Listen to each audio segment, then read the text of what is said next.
Ukraine युद्ध के बीच रूसी राजधानी मॉस्को में एक बड़ा बम धमाका हुआ है। यह धमाका राष्ट्रपति भवन से महज 7 किलोमीटर की दूरी पर हुआ है। इस धमाके में रूसी राष्ट्रपति व्लादिमीर पुतिन के बेहद करीबी की मौत हो गई है। धमाका इतना जोरदार था कि इससे इमारत के 4 मंजिल ऊपर तक की खिड़कियों के कांच टूटकर बिखर गए। रूस के न्यूक्लियर प्रोग्राम के चीफ इगोर किरिलोव अपने साथी के साथ इस बम ब्लास्ट का शिकार हुए हैं। बताया गया है कि जनरल अपने अपार्टमेंट से बाहर निकल रहे थे।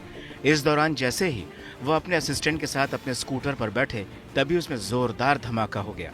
रूसी राजधानी में हुए बड़े बम धमाके से पूरे इलाके में हड़कंप मच गया है। रूस की जांच एजेंसी ने बताया कि धमाके के लिए 300 ग्राम TNT का इस्तेमाल किया गया था। इगोर किरिलोव को साल 2017 में ही न्यूक्लियर फोर्सेस का चीफ बनाया गया था। वो रूस के रेडिएशन और केमिकल हथियारों जैसे डिपार्टमेंट के भी चीफ रह चुके थे। रूस के खुफिया विभाग ने इस ब्लास्ट के पीछे यूक्रेन का हाथ माना है। ऐसी अटकलें हैं कि इस धमाके की आंच अब यूक्रेन युद्ध पर पड़ सकती हैं। किरिलोव की मौत के बाद रूसी संसद के डिप्टी स्पीकर ने कहा है कि उनकी हत्या का बदला जरूर लिया जाएगा।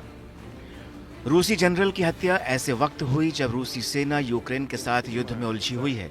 ऐसे में रूसी जनरल की मौत को राष्ट्रपति पुतिन के लिए एक बड़ा झटका माना जा रहा है। खास बात यह है कि किरिलोव पिछले 4 महीनों में दुश्मनों का शिकार होने वाले तीसरे बड़े रूसी अधिकारी हैं।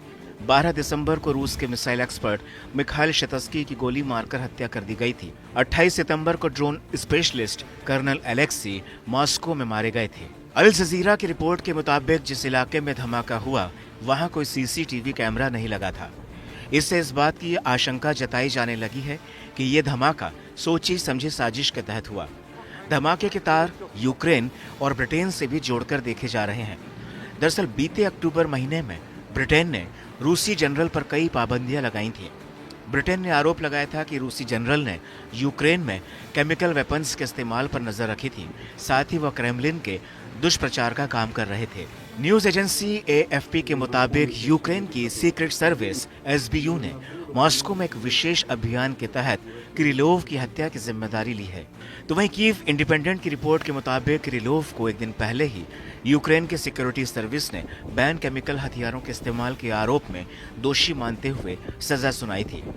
हालांकि रूस ने इन आरोपों को खारिज किया था, तो वहीं रूसी टेलीग्राम चैनलों पर तस्वीरें पोस्ट हुई थीं जिससे ब्लास्ट से जुड़े होने का दावा किया जा रहा है। रूसी टेलीग्राम चैनलों पर ब्लास्ट की तस्वीरें पोस्ट हुई हैं और ये दावा किया जा रहा है कि इनका किरिलोव से ताल्लुक है। इन तस्वीरों में मलबा और बर्फ में 2 शव दिखाई दे रहे हैं। रूसी एजेंसियों ने हत्या के मामले की आपराधिक जांच शुरू